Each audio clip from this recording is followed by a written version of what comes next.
Good afternoon. It's Monday, the 16th of January 2017, just after 1 o'clock. Had to think about that briefly. Welcome to UK Column News. I'm your host, Brian Gerrish. With me in the studio, of course, Mike Robinson. And it's a good day. Yes, it is. Yes. The wheels are coming off. They are indeed. But we're going to start off with the fashion victim herself. Theresa May is going to feature in Vogue US spread, and she's going to become the first Prime Minister to do so, according to The Independent. I have to say this perhaps says more about her own image of herself than any kind of reality. Yeah. So the question is, will she be wearing any £1,000 leather trousers? Well, she's apparently quite keen on leather trousers. It's very interesting how she's sort of remodeled herself, isn't she? Because you've got the occasional splash of Theresa May wearing some sort of smart clothes, but then you'd see her and she was looking pretty lackluster. Now she's Prime Minister and all of a sudden it's Vogue and leather trousers. And is that her main interest? Is she, I don't know. Narcissism? Is she after a toy boy, maybe? Perhaps. Anyway, let's move quickly on to more serious subjects. Bahrain. And over the weekend, we had the executions of 3 men found guilty of killing 3 policemen. And this has caused riots, other civil unrest, and I believe there've been arson attacks and so on. But we need to go to our illustrious Foreign Secretary, Boris Johnson, for the UK's position on this. The UK is firmly opposed to the death penalty. And it is our long-standing position to oppose capital sentences in all circumstances, is what Boris Johnson said. The Bahraini authorities are fully aware of our position, and I've raised the issue with the Bahraini government. So that's all a bit ironic, bearing in mind, as we reported last week, Jeremy Wright, the Attorney General, said, but where the evidence supports an assessment that an attack is imminent, it cannot be right that a state is prevented from meeting its first duty of protecting its citizens. And of course, that was with reference to extrajudicial killings of citizens of the United Kingdom by the United Kingdom government using drone strikes. So I'm not quite sure how those two positions marry. I don't think they do, Mike. But of course, it's not just killing UK citizens, it's anybody else who happens to get in the way of the drone strike, isn't it? So, absolutely. UK government is simply saying, and it isn't the government, because this is never debated inside Westminster, who are we going to kill? This is always done behind closed doors with a cabal of who? The Prime Minister, intelligence services, Privy Council. It's an unknown group of people deciding we're going to launch a drone strike to kill an individual with no evidence brought forward or trial.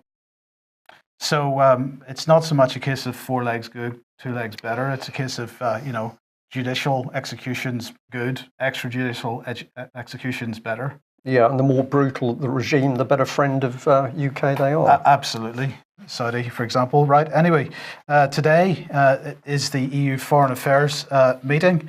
And this was Boris as he arrived for his doorstep interview for the EU Foreign Affairs Ministers meeting. Well, there we go. He looks very smart.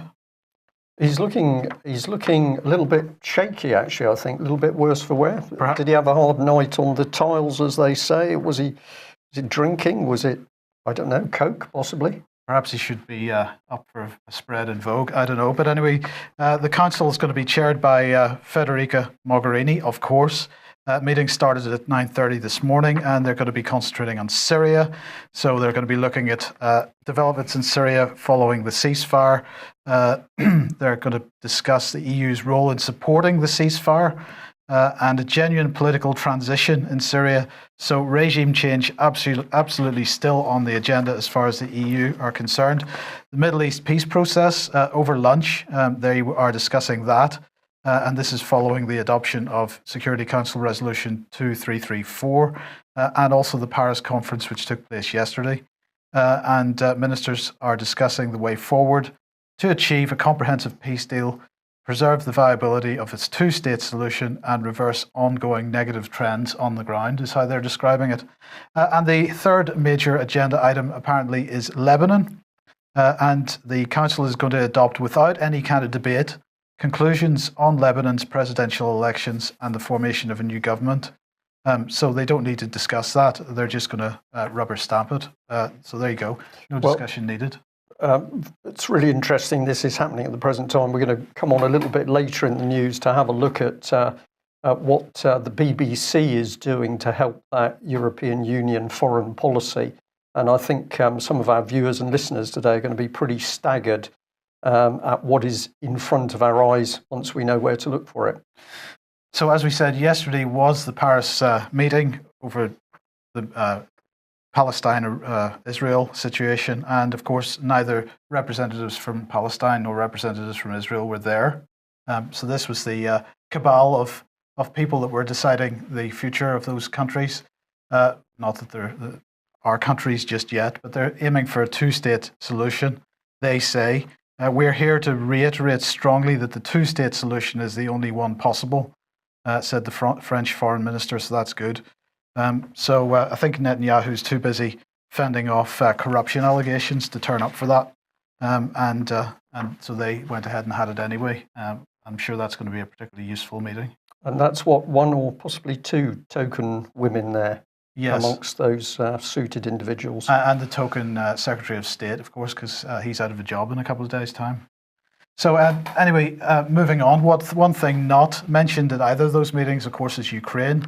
But Poroshenko is hoping that Donald Trump is going to maintain a focus on Ukraine and keep the pressure on Russia.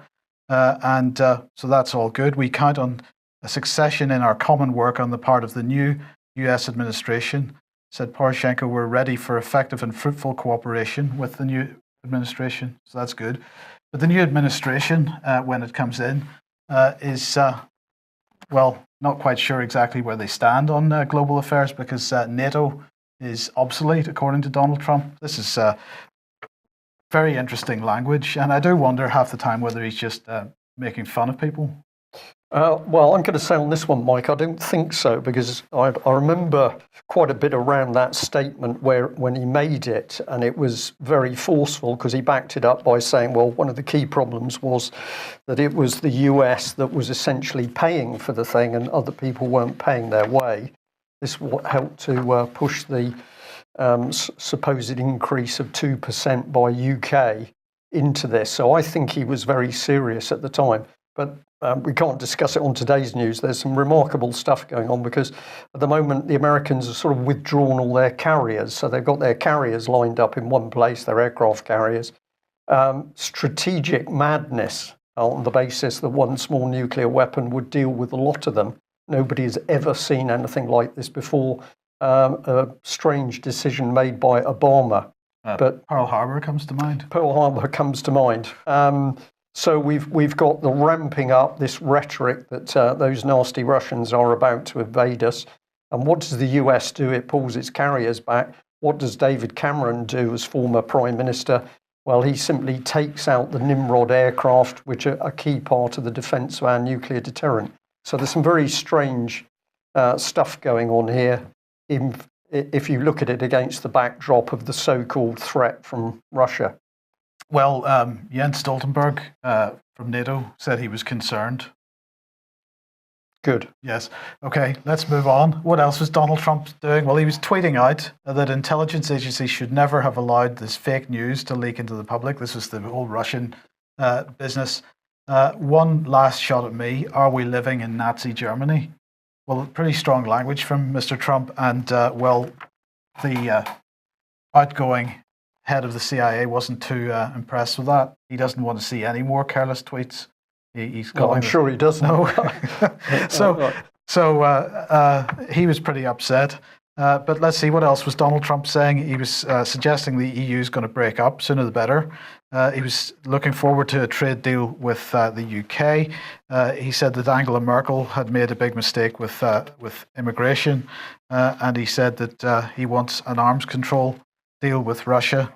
And in fact, if there was to be an arms control deal with Russia, particularly over nuclear non-proliferation, that he's quite certain there would be no further sanctions on Russia. That's another way of saying that he's no intention of putting any more sanctions on Russia. That he believes he can probably do do a deal with them?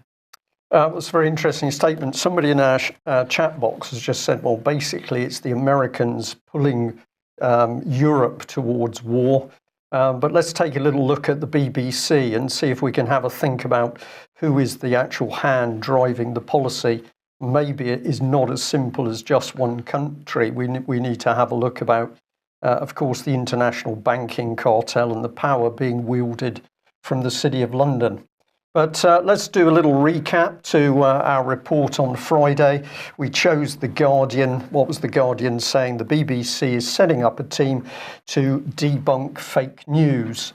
This was going to be called the Reality Check Team, and they're going to focus on content that's clearly fabricated and attempting to mislead the public into thinking it's been produced by a reputable news organisation. And then they go on and say, well, a lot of this, we've got to do it because of the disastrous happenings around the Brexit vote and the US elections, to which we say yes, because you're worried that the public actually made up their own mind to leave the EU and the American public decided to vote in Trump. But this was the man leading it, James Harding. He was the gentleman who had to apologise to Leveson as the editor at the time, the editor of the Times, because his journalists had been hacking. But he says the BBC can't edit the internet, but we won't stand aside either. We'll fact check the most popular outliers on Facebook, Instagram and other social media. We're working with Facebook in particular, see how we meet. We're where we see deliberately misleading stories masquerading as news. We'll publish a reality check that says so. So let's have a think about how the BBC itself goes about producing news. Well, we have encouraged people time and again to look at the BBC's charity. It says it's independent of the BBC, but it's absolutely not. It shares office facilities, it shares pension pots, it shares a whole lot more. But here's media action. What are they doing? Well, they're creating programs in Syria. So what are we doing here? Well, here they're talking about the fact that Syria is in a prolonged conflict, and they're basically producing radio and drama programs to talk to the Syrian people. Here's another one, and fostering a sense of national identity in Syria through drama. So really the subliminal message here is you don't have a national identity, but you need us, the BBC, to help you put that identity together. Now, this drama is in the form of what, soap opera? Some of it's soap opera, some of it is actually supposedly training up journalists in the area to put out their own media. But of course, they're trained by the BBC. The money comes in through the BBC and from other sources, as we're going to see. And then who do they hold their allegiance to? Syria or the BBC, who's helping to get them paid? I think that's a pretty easy one. But of course, if we remember Vanessa Beeley in her reports from Syria and about Syria, she said one of the biggest strengths of Syria is that it has a very strong and inclusive national identity. So the reports from the front by Vanessa show the power of the national identity. It's very strong, but in the background we've got BBC Media Action supposedly helping those weak, poor Syrians to develop their own national identity. Well, let's remember this lady, Julia Harkin. She was a former project manager for BBC Media Action, and she spilt the beans. We, BBC Media Action, worked in 2004 with individuals within the Syrian ministry who wanted change and tried to get them to be drivers of that. All media development work that has been done in Syria has, in my opinion, been predicated upon the idea that there can be change from within. You have an authoritarian regime and you find who the reformers are within that and you work with them. So this woman is clearly describing subversion. The BBC, via the cover of a charity, BBC Media Action, getting into Syria to help push regime change. And well, what that demonstrates is that the Syrian war effectively began in 2004 with the actions of the BBC. This is absolutely right, Mike. And of course, we've previously encouraged people to go and read this article where we were actually talking about BBC doing the same thing in other parts of the world. Kazakhstan mentioned here, but Ukraine is also on it. Get in, get amongst local people, say that you're there to train journalists, to get out drama, to get out media, social media. What are you actually doing? You're starting to stir the pot. You're raising issues which you know are going to divide people. You're going to raise, to be controversial, you're going to raise women's rights against what laws are in the country. So this is the BBC, but you've just spelt out that we've got the EU meeting for policy over Syria. Am I right in saying that the EU's policy over Syria has been that there needs to be regime change? And it still is. It still is. So the EU, the UK, the US all say we want regime change in Syria. There can only be a future if Assad moves aside. And of course, what have we seen? Plans to divide Syria. So let's follow on through some of this material because it just gets more and more interesting. We've got another media action program going on here. Just encourage people to go to their site and you will find this stuff yourself. And who's been funding this one? Well, here we are, EU Humanitarian Aid and the Bureau of Population, Refugees and Migration, the US Department of State. Now, is the EU, is the US Department of State going to fund individuals who are not helping their foreign policy? No. I don't think so. But just to clarify that, that's the EU Humanitarian Aid and Civil Protection and the Bureau of Population, Refugees and Migration for the US Department of State. So that's the EU and the US putting money into BBC media action for subversion in a foreign country. Correct. And if we stick with the EU side, you will find it links back to this, the European Union External Action. And it says that this is the European Union's diplomatic service. It helps the EU's Foreign Affairs Chief, the High Representative for Foreign Affairs and Security Policy, carry out the Union's common foreign security policy. So there are the words, helps carry out the Union's common foreign and security policy. So anybody taking the money is going to be helping to push forward European policy and security policy, and we know that that policy is for regime change in Syria.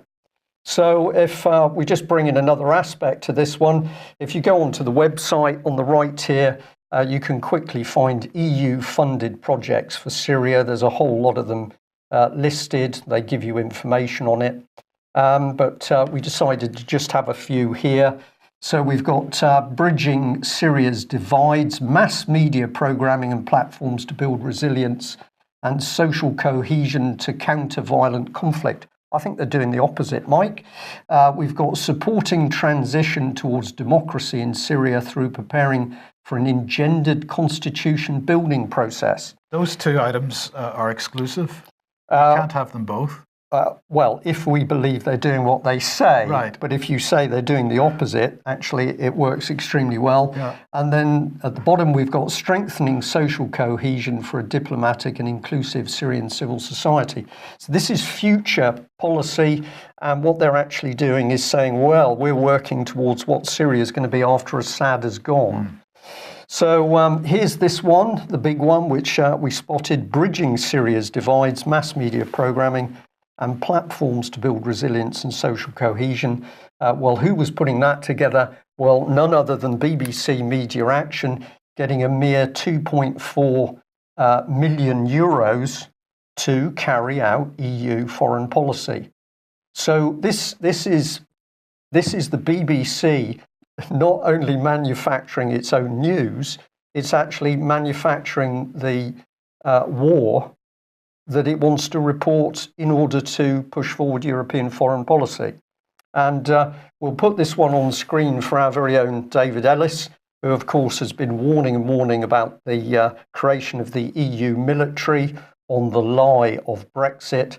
On that same website, European Union External Action, we've got third media tour by the BBC, BBC busy going on board the Italian aircraft carrier during its programme for EU NAVFOR. So this is the BBC helping to promote the idea and cohesiveness of an EU military. That's it. Yes. We better be silent there. But don't worry, because the BBC is going to be checking UK column, and it's going to be checking other alternative media sites to see whether we're telling any naughty little lies. Stay posted on the BBC, because there's a lot more to come out.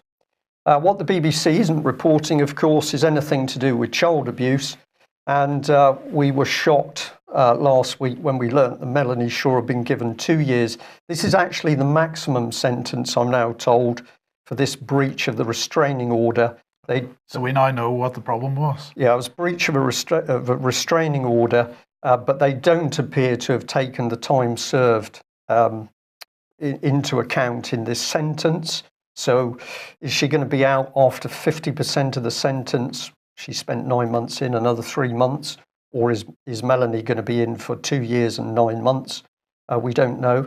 But I believe Robert Green's been speaking out on this. Well, not yet. He will be live tonight on Freedom Talk Radio Scotland. If you Google Freedom Talk Radio Scotland, you get the link to this. It's hosted by Blog Talk Radio, and that's on this evening at 7 o'clock, I believe. And Robert Green will be discussing Melanie. Yeah. So anybody wants to listen to that, it's head over to Blog Talk Radio and search for Freedom Talk Radio Scotland. Yeah, excellent. Now, just the reminder that Melanie's also facing these charges on the 25th of February, alleged assault against HMP Foston Hall prison staff. So Melanie's in the insidious position at the moment. She's in a prison that's already brutalised her. She's already been extremely frightened. She's still with those staff. Now those staff are able to bring assault charges against her, but they're still the people looking after Melanie. Well, we'd like to say a very big thank you to the person who said we need to have a look at the HMP Inspectorate of Prisons. And we did that, and we looked at the recent survey that they'd undertaken. This is from the end of last year, where they'd taken a look into HMP Foston Hall. It says there were fewer late arrivals at the prison than previously. Some important aspects of support during women's early days required improvement. In our survey, many women reported feeling unsafe and victimised, although most issues were not serious and involved verbal bullying. 4 self-inflicted deaths had occurred since the last inspection, but an action plan has been developed and was being implemented. Care for those at risk at self-harm was generally sound, and some good work was undertaken to manage those with complex needs. Now, we spoke to the prison inspectorate this morning. The lady who answered the phone was very reasonable. But where we quickly came to is that the inspectorate says, well, we can't actually do anything on a day-to-day basis to help prisoners in prison, even though we're pointing out that, of course, the treatment of Melanie falls well within the categories of concern for the inspectorate in the first place. So they go and they inspect a prison from time to time, and in the meantime, nothing happens? That's about the height of it? Long and short of it. So add in this piece as well. So this was another part of the summary here, S5. It says, in our survey, over half of women said they felt unsafe in the prison at some time, and 46% said they'd been victimised by other prisoners, more than comparators. Investigations into antisocial behaviour took place promptly and information was shared. The early intervention system provided a nuanced response to minor bullying. So 46% of the women said they felt, well, no, it says over half of the women said they felt unsafe. So more than 50% say they feel unsafe in this prison. We've got Melanie Shaw talking about men coming into her cell and utterly terrifying her. She's held under solitary confinement. She's stripped in front of other prisoners. But HM Inspectorate of Prisons says, well, if you tell us, we can have a look at it, but we don't actually have the power to do anything about this. Have you spoken to the police? Yes. Have you spoken to NHS England for problems with treatment? Yes. Didn't they do anything? No. And then it goes silent. So we're going to make some further recommendations because the Inspectorate say they are interested in receiving information about Melanie's case. Of course, it's got to be properly assembled, it's got to be reasonable, it's got to be evidence-based, and we're going to look to do that. But we will just add in this bit as well, because this is a little bit more about the document. It says this: all inspections carried out by HM Inspectorate of Prisons contribute to UK's response to its international obligations under the optional protocol to the UN Convention Against Torture and other cruel, inhuman or degrading treatment and punishment. What this is really saying is that the UN condemns solitary confinement as torture, and Melanie Shaw has now spent 9 months in solitary confinement. So it'll be interesting to see what HM Inspectorate of Prisons has to say when they have the information. And of course, we'd really like people to write and even send your mail for Melanie to Chris Leslie. This is a local MP. He loved the photographs when she was well and working for him, but he has simply ditched her when she's been brutalised for whistleblowing on child abuse matters. We looked at those executions in Bahrain, Mike, but when we get under the surface of what's going on in UK, women suicided in that prison, prisoners locked up, solitary confinement, no justice. Theresa May busy playing with her leather trousers for a Vogue photo shoot. We are in an appalling state. Absolutely. Well, here's somebody else who's in an appalling state. That's Chris Bryant. And back on the agenda is that we've got to close the Houses of Parliament because it's an urgent need of multi-billion-pound repairs to avoid being flooded with sewage.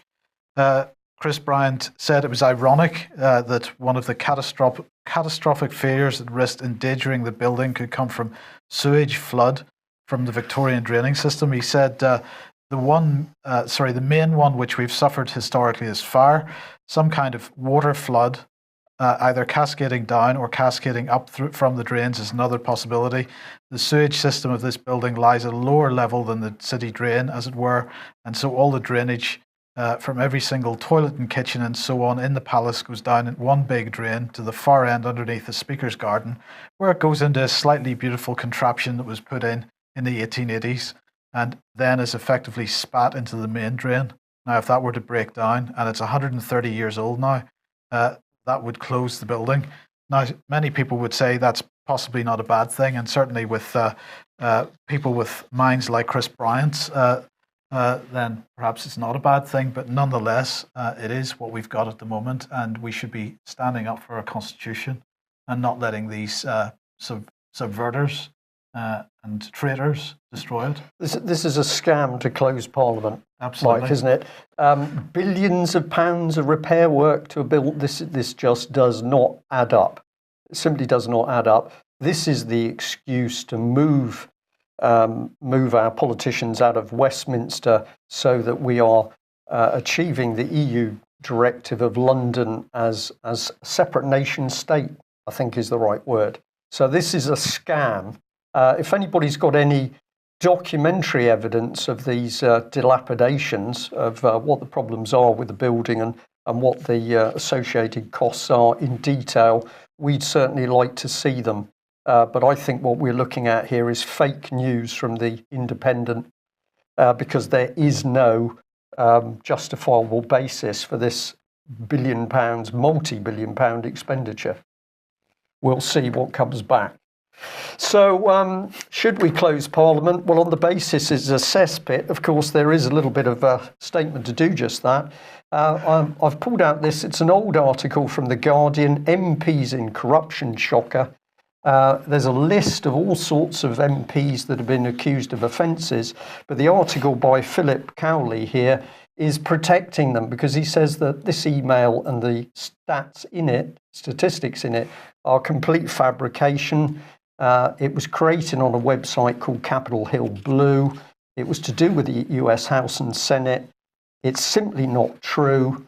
And if we were concerned about accuracy, most of the figures about criminal activity, that is, would read 0.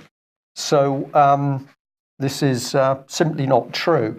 Now, I noticed that back in this article, they did mention India. So I thought it was highly appropriate that we picked up on the BBC article this morning, which is asking, why do Indians vote for criminal politicians? So this article, if you really analyse it, is an advert for a book called When Crime Pays, but the BBC is selling it to the licence fee payer as news. The good news is that the general election in India is thriving. 454 million voters queued up at 900,000 stations to cast their ballots. And then it goes on to say the bad news is that a third of the 543 MPs who were elected faced criminal charges, which is up 30%.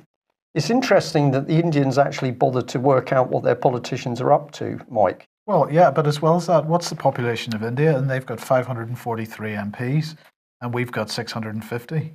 How does that work? Because ours simply talk, they don't do anything. Right. So we'll add this last bit. Some of the charges were minor nature or politically motivated, but more than 20% of the new MPs face serious charges, such as attempted murder, assaulting public officials, and theft. So the BBC can report on the state of politicians in India. But where are we? They're not so good about reporting UK politicians. This is the book. The gentleman believes that well-informed voters support criminal candidates in constituencies where social divisions driven by caste and or religion are sharp and the government is failing to carry out its functions. So I think what he's saying is when people get really frustrated that things aren't right, they'll actually vote for whoever says the right things, whether they're a criminal or not. Right. Okay, well, let's have a look when you start to ask, are there any criminals in Westminster? So this is a Freedom of Information request listed out on the parliamentary website. Could you tell me how many MPs in the United Kingdom we have? How many have criminal convictions? Of those, how many are fraud offences or sexual offences? So in 2014, this was the request for some detail. And this is the reply that came back. It's quite detailed. We've got 650 MPs, they say there. And then it says, offences, this information is not held by the House of Commons. On this occasion, we're unable to identify any other public authority from whom you may be able to request this information. So it's all gone very woolly here, Mike. We simply don't really know who would hold this information. Well, of course, because a criminal conviction is not a guarantee that you lose your seat. Absolutely right. Now, they do say, well, look, you should have a look at this paper, Members' Imprisonment since 1979. So that looks exciting. You think you're going to come into something. Well, here's that document. In all cases in which members of either House are arrested on criminal charges, the House must be informed, but nobody holds any data on it. Right. But this is the report. Now, remember, the request was 2014, members' imprisonment since 1979, and this document itself is the 2008. So this is all pretty woolly. Yeah. Now, I've got some bad news for you because there is a spreadsheet, and here it is, and it's all those nasty unionists. Really? Yeah, it is, and apparently they didn't want to. What didn't they want to do? They didn't want to pay. They didn't want to pay following. I think it's court charges following getting involved in some fracas. Public to do with public. So basically, it was 12th of July marching. Yeah, and right. So here are all those nasty criminals. There's nobody else. No other MPs. No child abusers. No fraud. No. So we can best show it like this. There's no criminal convictions. There's nothing to see. But we did a little bit of work, and of course, the Guardian here itself was talking about Leon Britton. The Guardian was talking about Mr. Janner. The Guardian was talking about the Westminster child abuse ring. Nothing happened, of course. The Guardian was talking about Tony Blair creating unlawful wars. The Guardian here was talking about Mr. Rifkin, who was accepting cash or favours in order to give information to Chinese companies. It was all a little gruesome. We've got good old Ken Clark, who was accused of sexual abuse. The person was taken to court but found not guilty, but nothing to see there. We've got Keith Vaz, drugs and rent boys, nothing to see there. Who else? We got Liam Fox. Well, he was with his young friend Werity, and apparently Mr. Werity was sort of passing himself off as security cleared when he wasn't. That doesn't matter. It doesn't matter if you're in Parliament. And of course, we've got the expenses fiddling, known as fraud. Here was the gentleman that spent £1,600 of public money on his duck pond duck house, but this isn't criminal activity.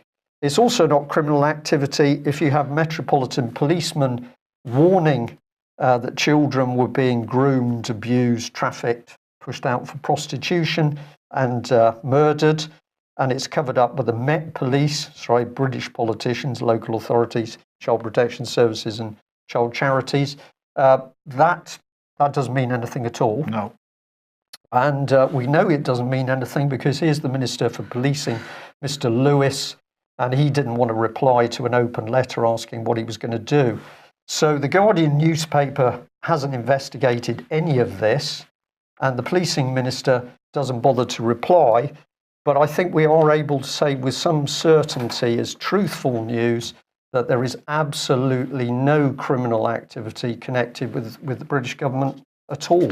Excellent. So we should trust them then? We should trust them. We should trust them. Well, that's good because today Edelman has put out its 2017 Trust Barometer. It does this every year. And Edelman, of course, PR company, is based on a survey, in this case, 33,000 responses from 28 countries between the 13th of October and the 16th of November last year. And that was 1,150 UK residents among that lot. And it carried out research with another 1,500 UK residents between the 23rd of December and the 7th of January. And what did they discover? Well, they discover that trust in the media fell precipitously, and it's at all-time lows in 17 countries. Trust in government dropped in 14 countries, and it's least trusted it is the least trusted institution in half of the 28 countries surveyed. The credibility of leaders is in peril. Chief executive credibility dropped 12% globally to an all-time low of 37%. And so the Trust Barometer found that 53% of respondents believe the current overall system has failed them, that it's unfair, that it offers little hope for the future, and only 15% of people believe that it's working, and about a third of people aren't sure whether it's working or not. They say that even the elites have a lack of faith in the system, with 48% of the top quartile in income, 49% of the college educated, and the majority of the well-informed saying that the system has failed. Now, what's really interesting about this, of course, is that they're saying that the mass of the population of 20 countries distrusts their institutions, compared to only 6 countries for the informed public. So what they're saying is that if you're an informed person, Brian, you're much more likely to trust your institutions. You'll trust the government. You'll trust the media if you're informed. So you get to trust the media by being informed by the media. Well, this is what BBC's reality check is all about, of course, because they're not just going to check other people for the accuracy of their reporting. The BBC then says, and we want to report the truth in a more grabbing way. I thought they meant grubby, but it's grabbing. They're going to do it at a slower pace. Notice the movement of the hands. I've got the full issue going on here. And what are they going to do? Well, if you believe us, if you believe the BBC, then of course you're going to believe that your politicians are upstanding, truthful, trustworthy people. This is absolute madness, of course. And perhaps we should finish that by saying the madness has now got to this level, which is apparently there's a proposal to make a movie of the illustrious Mr. Blair's life. And it says he's in talks with the producer of biopics of Amy Winehouse. Well, very tragic death for Amy Winehouse. My goodness, Tony Blair's put himself in quite a league with Amy Winehouse. Yes, right. Okay, well, what can you say? Well, we can't. But I would like to apologise because I did mean to start today's programme with a welcome to the senior BBC News team, who we understand are now watching UK Column on a daily basis. We're delighted to have BBC tuning in. I hope you'll make some exceptions for us because we operate on a budget a little under £3.65 billion. However, I think that we're doing particularly well at digging the truth out about what the BBC is really up to. Now, viewers and listeners think that I'm just being silly and sarcastic here. I'm absolutely not, because a BBC insider was very pleased to tell us that we're now being watched by the BBC. Yeah. That's excellent news. That's it for today. Thank you very much for joining us. If you can get pen to paper or that email going, then get on to Chris Leslie. Let's start talking about Melanie Shaw. She's the one in solitary confinement at the moment. At the end of the day, as law and order and justice breaks down in UK, it could be any of us. It's up to all of us to stop it. Thanks for joining us. We'll be back same time tomorrow. Bye-bye.